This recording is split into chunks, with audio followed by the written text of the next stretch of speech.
What's going on, guys? It's Jimmy here. Welcome to our daily show where we discuss everything going on here in our country that you need to know about here on a daily basis. The U.S.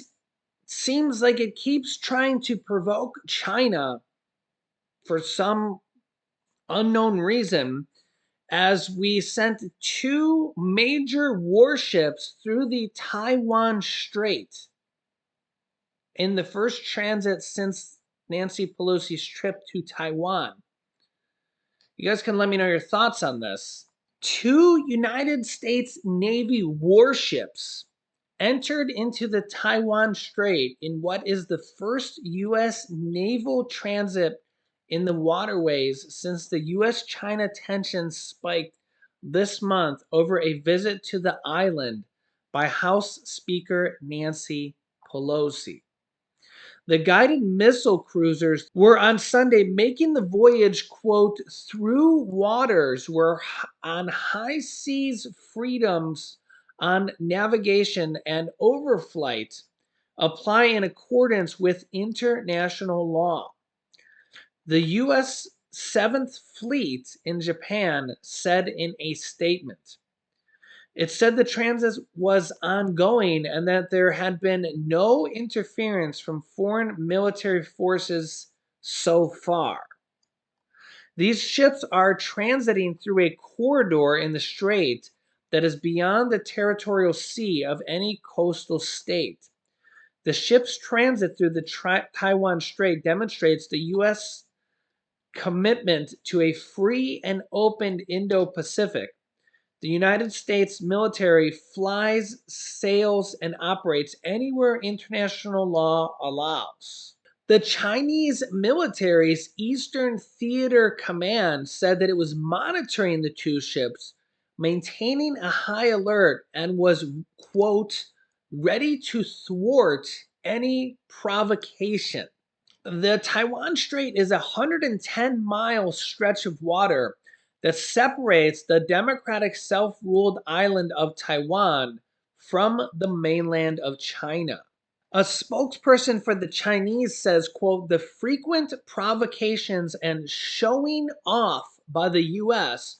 fully demonstrate that the U.S. is the destroyer of peace and the stability in the Taiwan Strait and the creator of security risks in the Taiwan Strait. Spokesman for the People's Liberation Army Eastern Theater Command said after the Bend Folds transit on July 19th. Beijing has ramped up military maneuvers in the strait and the skies above it, following the visit by Pelosi to the island earlier this month. The maneuvers including launching ballistic missiles into the waters around Taiwan, numerous Chinese warships streaming into the Taiwan Strait, and dozens of PLA warplanes breaching the median line, the midway point between the mainland China and Taiwan that Beijing says it does not recognize but had largely respected. Since those exercises officially ended, the PLA warplanes have continued to cross the median lines daily, usually in double-digit numbers. In July, the months before Nancy Pelosi's trip, Chinese warplanes crossed the median line only once. So, let me know your thoughts here. Do you think the U.S. is provoking another war here? I mean, is there any reason to even be for us to be using a show of power over there? And I mean, what's the reason for us to be, and again, I'm an American here, why are we continually to right now doing all this stuff in Taiwan all of a sudden? What's the big reasoning for Taiwan, Taiwan, Taiwan all of a sudden? um I mean, look at all the stuff that's happening in Russia and the billions and billions of dollars. We spent $40 billion in, mostly in aid and weaponry stuff over there, supporting Ukraine. And I mean, I get it. I mean, Putin's basically Hitler 2.0 and people are dying over there. And, you can't really let I'm sorry, Putin can't really let Putin just run amok over there. And other countries by the dozens are supporting Ukraine as well. But do we really want China as well to be, starting another war with Taiwan? And don't get me wrong, China is massive. I mean, they're way bigger. Ukraine can kind of hold its own against Russia. Taiwan can't hold its own against China. I mean, China's 4 times the size of the United States population wise. Taiwan's a small little island. They can't hold their own against China. So, I mean, you let me know your thoughts here, but it seems like we're almost provoking China into doing. What's the reason for this? Let me know your thoughts here in the comments. Next up, we continue to see massive flooding and craziness here. Take a look here, what's going on in Jackson, Mississippi. Dump trucks full of sand going block to block in Jackson, Mississippi. Very important now that I at least try to be prepared. Bracing for more floodwaters, the mayor issuing an urgent warning to residents. Get out now. Get out as soon as possible. The Pearl River is expected to crest at 35.5 feet overnight near downtown Jackson, as many as 150 homes in the path of destruction. Homes like Barbara Green's. It flooded with 2 feet of water when the river last crested in 2020. I lost pretty much everything I had before. Just don't want to keep going through the same cycle. This flooding adding to water still on the ground in Mississippi after days of excessive rainfall. As the governor declared a state of emergency, warning time is running out.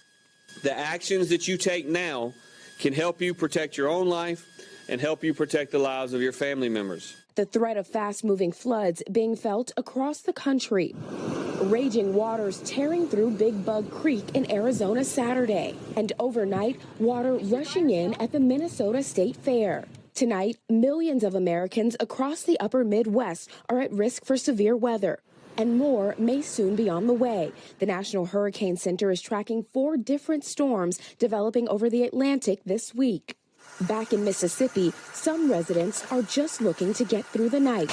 Yeah, so our thoughts and prayers go out to anybody there in Mississippi, but this has been multiple different states that have now had to deal with this.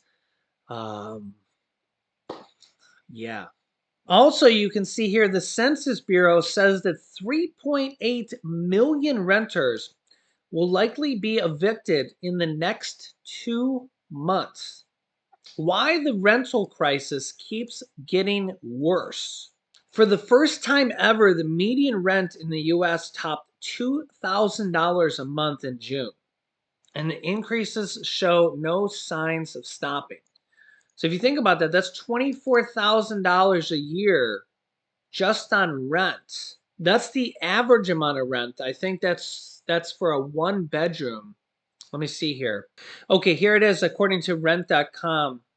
A 1-bedroom is now $1,770 a month, and a 2-bedroom is now $2,106 a month. You can see the year-over-year change, 39% almost for both of them. And of course, this varies based on your state here, but you can see the dramatic changes here. And this is one of the major problems here. This is $24,000 a year. Of course, it varies by state. Some states higher, some states lower, right? The following cities have experienced the biggest increases in 1-bedroom prices over year.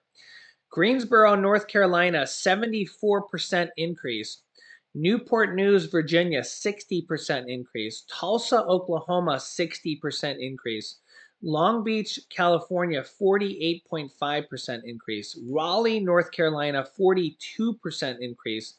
Little Rock, Arkansas, 41% increase. Lexington, Kentucky, 40% increase. Richmond, Virginia, 38% increase. Oklahoma City, 36% increase, and Rochester, New York, 35% increase. The following cities have experienced the biggest decrease in one-bedroom rent prices year over year. We have a secret surprise saying hi. Hi. I like your hat, buddy. You look at my glasses hat. Are you outside playing with Grandma and Grandpa? Yeah. Is that chocolate on your face? Yeah. Have you been eating chocolate? Yeah. I'm eating chocolate from Grandpa's. What? From Grandpa's. From Grandpa? From Grandpa's treats. From Grandpa's treats? Yeah, I got one of his treats. Is chocolate. Chocolate ice cream. Yeah, the grandmas and grandpas do that, huh? Yeah. All right. Say bye-bye. Bye-bye. Now I'll go get my sandwiches now. Thanks. Ah, kids, you gotta love them. This says the following cities have experienced the biggest decreases in one-bedroom rent prices year over year. Have you actually seen this? Is this true? Is this what the article says? Four of these cities, Fort Lauderdale, Glendale, Arizona, Irvine, California, and Reno, Nevada, have populations of 300,000 or less. St. Louis, Missouri, down 39%. Fort Lauderdale, Florida, down 35%. Baltimore, down 26%. Glendale, Arizona, down 22%. Anaheim, California, down 20%. Jacksonville, Florida, down 13%. Miami, Florida, down 12%. Irvine, California, down 9%. Cleveland, Ohio, down 9%. Reno, Nevada, down 8%. Let me know this if you're in any of these areas. Have you seen rent go down here recently? I've also seen another article that some of these places um, are because that there was a massive spike up before this. So let me know your thoughts on that. You could also see the price here of two-bedroom cities, how much they've gone up here in some places like Seattle, up 60%. Little Rock, Arkansas, 55%. Durham, North Carolina, 54%. Tucson, Arizona, 46%. Yeah, all over the place. I mean, North Carolina, Pennsylvania, North Carolina, Colorado. Yeah, and this presents one of the problems with the rising cost of inflation. It's hitting everybody. It's the cost of food. It's the cost of gas. Gas is down now for like 73 days in a row now or something like that. So we have seen that come down, but honestly, I'm not too overly optimistic on that because honestly, I just think the trend on gas I think I'm not a fan of gasoline over the course of the long run. Gas might be going down now, but who's kidding who? I just think over the long run, gas is just going to continue to drift up, up, up, up, up. Gas is just such a fickle thing that, like, anything happens with gas. A hurricane comes along, what do they do with gas prices? They raise it. A war in Russia comes, what do? They raise gas prices. It just seems like the oil industry finds any reason to raise gas prices all the time. So I'm just not a fan of the whole oil and gas industry, just like the pharmaceutical industry, just like the college industry, just like the health industry. They're always finding a way to raise prices on you and blame somebody else, right? They'll blame the president, they'll blame the government, they'll blame the hurricanes, they'll blame the war, they'll blame other countries. Meanwhile, they're raking in billions and billions of dollars. So, it's just like it's total hypocrisy. Yet they're going home with billions and billions of dollars in their pockets and sending billions of dollars to their shareholders. And you listen to their conference calls, their shareholder conference calls, and they're like, "Yeah, we had another record quarter." And it's kind of like you watch those cartoons like when you're a kid and you hear like the greedy billionaires and they're like, "Yeah, we're plotting world domination." But then when you hear them talk to the public, they're like, "Yeah, it's so hard out here for us. We can't we don't know how we're gonna make it." And we're like, "You guys just made $50 billion." And they're like, "Oh yeah, but it's gonna be really hard for us this next year." And it's like it's total hypocrisy, the double talk that you hear from like oil and gas companies and pharmaceutical companies. and the healthcare industry and the college industry, these colleges that have billions and billions of dollars, like Stanford is. And by the way, the whole college cost is going to go up from student loan forgiveness. The colleges already got paid.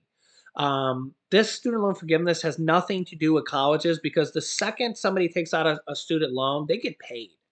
Okay, so the student loan forgiveness really has nothing to do with colleges, because they get paid from the loan person. Okay, so it, the student loan forgiveness, I don't even know how to explain this the best way, but as soon as a college student takes out a student loan, the college gets paid off.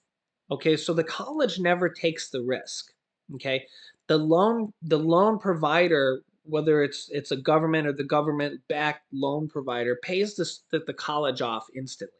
Okay, so if you hear somebody say, or the propaganda that the college, the cost of college is going to go up now because of student loan forgiveness, that's completely false, fabricated propaganda, because it's not true. The cost of college is probably going to go up anyways, because it goes up every year, because it's just like the pharmaceutical industry and the gas industry. They're raising prices just because they kind of got you by the balls.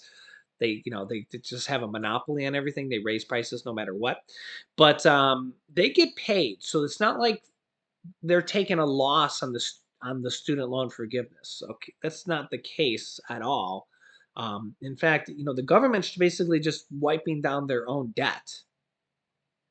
There's no colleges taking a loss on anything. Okay, let's just make that clear, just so everybody kind of got that. But yeah. And in today's episode of You Can't Make This Stuff Up, an emotional support alligator was spotted cooling off in Philadelphia's Love Park. Yeah, look at this guy. The emotional support alligator. Yeah, he's a pretty big boy there, or girl. Yeah, that's and the little girl there kind of walking this guy. He's that's a that's a pretty big alligator, the emotional support alligator. Yeah. I'm surprised that this is actually a thing, because alligators. So, me and Laura used to have an alligator years and years ago. I don't know, maybe Laura can drum up a picture. This had to be like, well, I met Laura 18 years ago. We've been married this will be our 11th anniversary here, Labor Day weekend, actually. But I actually, yeah, this is a long time ago here, but back when I met Laura, I had an alligator. I got it from a local pet store. They were legal. I don't know if they're still legal or not here in Ohio, but I bought an alligator from a local pet store. He was just a little guy, like this big, and of course he grew years and years and years. I had him. Eventually, I gave him to an alligator rescue place because he got like real big and girthy, like this big around here, and it got too big to where I had a tank that was like a real long, like 6 foot long tank that was half water, half not. And eventually, we gave him to an alligator rescue place that took him down to the Everglades. So pretty cool story there. But yeah, I was able to just buy them from a local. I've always been an animal lover. If I have cats. We had a bearded dragon. We had a saltwater tank for many years, 150 gallons. We had stingrays in there at one point. We had sharks in there at one point. Then we turned it into a reef aquarium with all sorts of different fish for many, many years. I had that tank for like 20 years, and eventually it sprung a small leak in there, and we just gave our fish away to a guy that helped us take care of our tank, and it was kind of a lot of work, so we just decided to not keep it. We could have maybe got a new tank or something at that point, but yeah.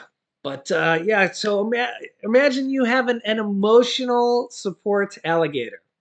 I know you can't make this stuff up, but That's your feel good story of the day. Let me know your thoughts here in the comments. I'll keep you up to date here on a daily basis. So make sure to subscribe down below to our YouTube channel. If you haven't yet, it's completely free to do so, and I'll keep you up to date here. Click the bell icon to get notifications when we go live. New videos come out here every day at 10 a.m., 3 p.m., and 8 p.m. Eastern Standard Time. You can click here to watch my newest video next. Here's a video about $3,200 stimulus checks going out to like over 1 million people. And click on one of those videos next. Thanks for watching, guys, and I'll see you in the next video.